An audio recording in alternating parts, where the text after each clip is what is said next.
kohtusime siis juhuslikult Viktoriga, kes oli Kadrioru pargi vaht. Nüüd ta töötab ka seal, aga nüüd ta töötab ülemusena. Kõik pargivahid alluvad talle mitte ainult Kadriorus, vaid Tallinna linnas. Ja ka vähk. Ja ta on ka vähk, jah. Vähk pargis, looduses, meeldib ja siin ta on oma maja. Ja no tal on seal lõvimõjusi ka, see teeb ta ägeda, ta on niisugune ka hea sportlane. Tema sõitis jah mitmete mopeedidega ja üks mopeed mulle meeldis. Nii. Ta oli nõus, ütles, et ma müün sellise 400-ga ära, et ta maksis rohkem ja tol ajal seal vaata, et 2 aastat tagasi siis olid need akuautod ja mopeedid olid kallimad. Ja ma olin nõus. Ma ütlesin, oota, et ma paari päeva pärast siis teeme seal tehingu. Ja siis kuulen, et ta tegi avarii. See sõitis selle mopeediga ja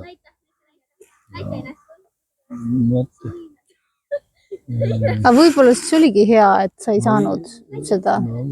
Ega sa mopeedisõitja väga ei ole ju olnud.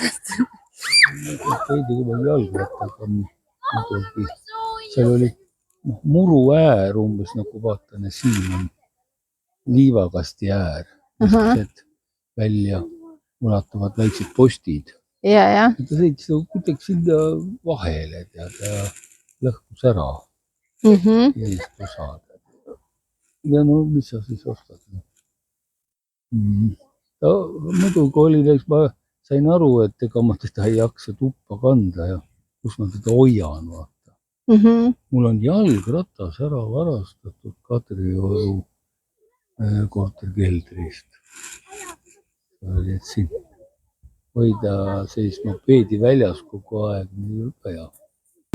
Mul muide meenuski, meil jäi jutt enne pooleli ju Königsbergist ja Immanuel Kantist ja mul just meenus, et Immanuel Kant oli ju selles mõttes legendaarne inimene, kelle järgi linnaelanikud omal ajal aega arvestasid. Kuna ta oli nii korrapärane ja käis kindlatel kellaaegadel jalutamas. Sest tema oli sõnn, maamärgi inimesed on väga punktuaalselt distsiplineeritud. Ja ta 2 korda oli tal võimalus abielluda, aga ta mõlemil korral mõtles nii kaua, et julgemad vennad jõudsid ette ja võtsid ära. Ja tsenid jäävad nii kauaks mõtlema, et... Ta jäi alati mõtlema, jah. Ja abieluga oli ka siis nii kaua mõtles, kui teised ära võtsid. Kõik oligi... Ma ei tea, ega ta mulle saksa klassikalist filosoofiast, ta on nagu sandarm filosoofiast. Paneb kõik kriitikal, puhta mõistuse kriitika. Ja. No aga ikkagi preislane, preisimaa, eks see ongi. Preisi täpsuse, ta ei saanud aru assessor Swedenborgist. Swedenborg on Põhjamaade üks eredamaid müstikuid. Ta sündis enam-vähem samal ajal kui Peeter Esimene. Ja õppis Uppsala ülikoolis. Ma olen seal käinud, mitte õppinud küll, liikunud ülikoolis ringi. Ja ta tema isa oli Uppsala suure katedraali pea vaimulik. Ta oli väga vaimulikust perekonnast. Aga ta hakkas suhtlema, pärast 50 elust hakkas suhtlema lahkunud inimeste hingedega. Ja kirjutas sellest ja Rootsis evangeelne kirik tahtis ta panna hulluma selle nende juttude eest. aga kuningas kaitses teda. Et kuningas käis õhtuti tal külas ja palus ühendust võtta lahkunud sugulaste hingedega. Need teadsid teatud saladusi ja kuningas ütles, et ta annab talle aadlitiitli. Swedenborg oli praktilisega, ütles, et mis mulle aadlitiitli, anna mulle pension. Mõistlik. Jah, et siis ma ei pea tööl, nagu töötama või tööl käivad pension. Ja nii tehtigi. Kunings maksta pensioni. Seal oli aega tegeleda oma raamatutega. Kuule, kas Swedenborg ei elanud samal ajal, kui oli see Lissaboni maavärin? Kas tema ei olnud see, kes nägi... Tema nägi ette Stockholmi põlemist. Stockholmi põlemist, Stockholmi. Ta tuli, ta sageli käis Londonis, ta Londonis väga meeldis ja ütles, et inglaste seas kõige suurem protsent, kes pääsevad paradiisi. Tema on seda näinud, et on päris, kindlasti on päris usklik ja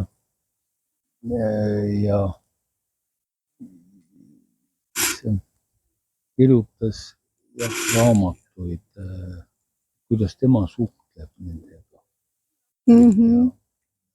Püüdis seda väga kooskõlla viia piibliga, aga seda ei andnud ka. Ja võt ükskord tulles Londonist laevas hakkas nagu profeteerida, oli eriline seisund, kus ma näen London või see Stockholm põleb ja oligi. Oli, ja mul kuidagi läks. Ja ta oli veevala ja mul on tema horoskoop.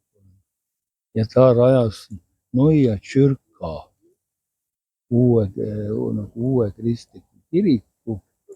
On ka üks konfessioon ja Trottingaatanis, kui minna see kuninganna tänav, Trottingaatan minna lõpuni üles, siis jõuadki selle kirikuni. Läksin sinna sisse ja ma näen, et seal on portreed.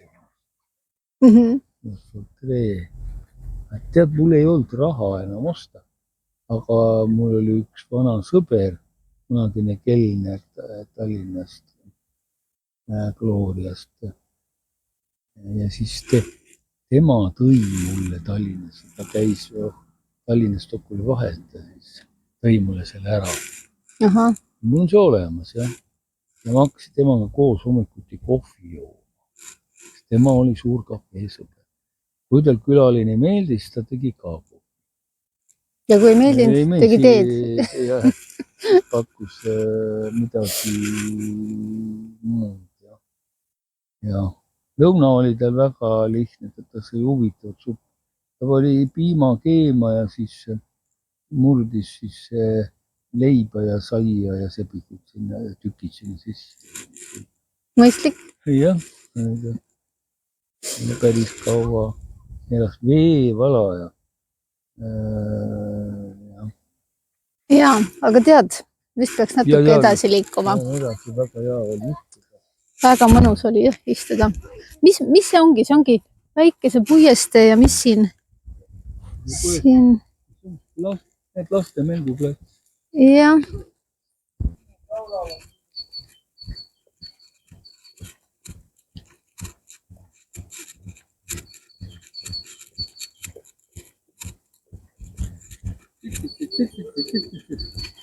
Jah, see minu teada peaks tähendama sitsikleit. Jah, sitsikleit.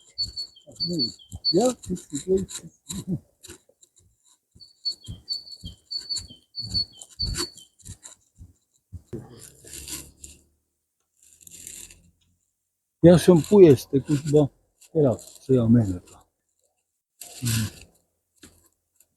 Puhtalt.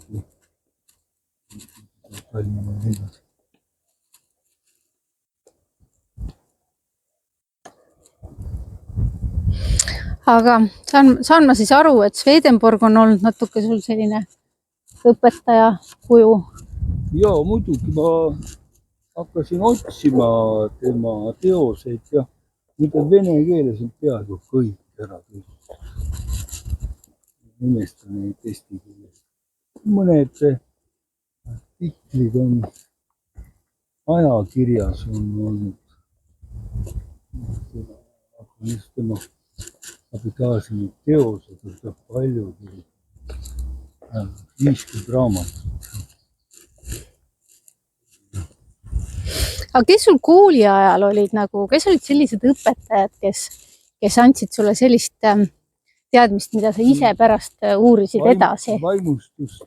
Jah, vaimustust mingi teema kohta, millega sa hiljem elus nagu edasi. Mulle alati pakkus huvi ajalugu, ehkki muidugi siis oli ta kallutatud, eks ole, aga ikkagi ja ema ju töötas, ta töötas ju raamatukogus.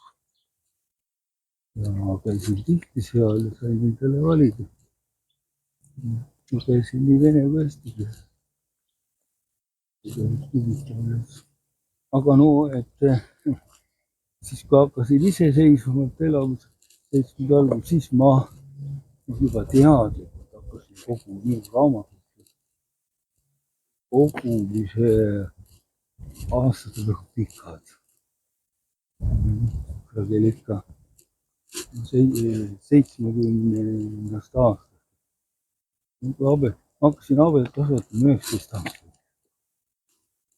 Sain 25, olin Olusteres, Põllukoolis, ja kõik on nii noored. Abieluga vanamusi ajasin maha. Ja üks sõber siis ütles, et kui sa ei ole enam astunud. See oli enam tähenda. Ja üks aegada ennem kui siis jälle kasvasin. Mikil Uimich.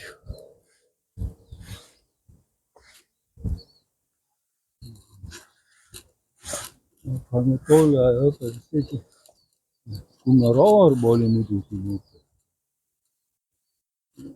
Tema väga suhteliselt tähelepanu. Ta oleks sooja inimene. Alati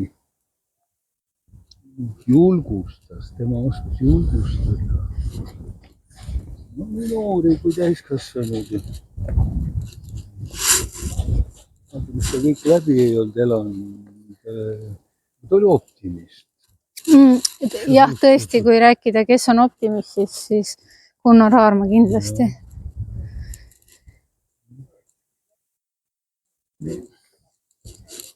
Laigna on kaudsemalt olnud mulle õpetaja. Ja tema olemus ja loobus on mulle vastandab. Ma ei ole siuke sõjamehe tüüp. Jah, ta on siuke, tema hoiak ja kõik on siuke militaarne. Ma käisin Rein Lätegi juubelil Märjamaa lähedal Sika külas. Istusime Laignaga koos siis.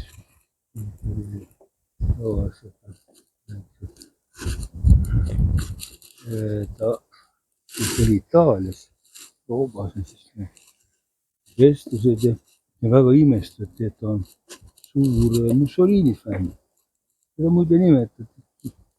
Teadusringkonnas oligi tal nimi Mussolini. Laignal? Jah. No jah.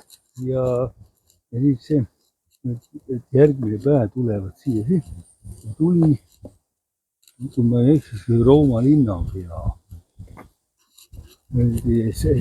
See oli ka Mussolini fänn. Nüüd või?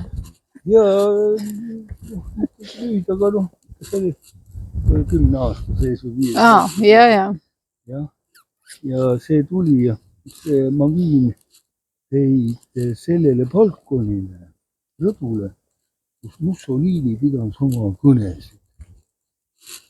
Ja me läksidki sinna ja mina ütlen, vaadake.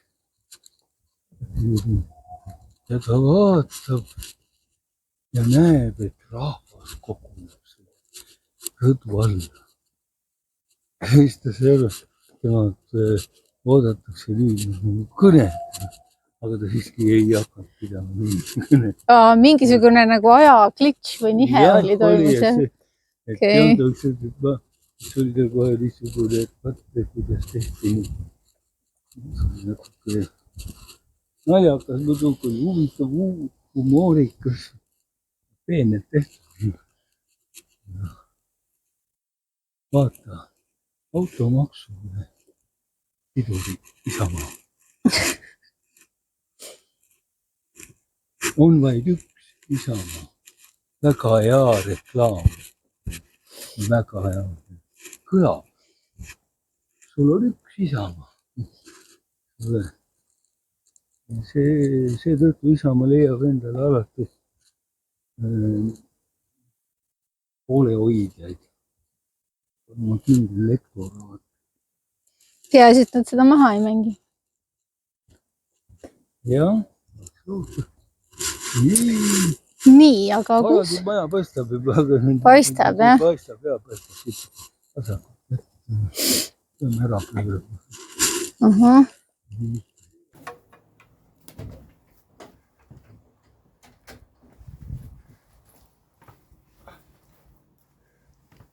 No nii, mis raamatu Jaa. sa said? Vaata, mis raamatud on. Autoriga koos nüüd oleme pildi peal. Olgu. Aga meie siis liigume tagasi. Ja, Ja aitäh vastu võtmast. Ja aitäh. Ja, nägemist.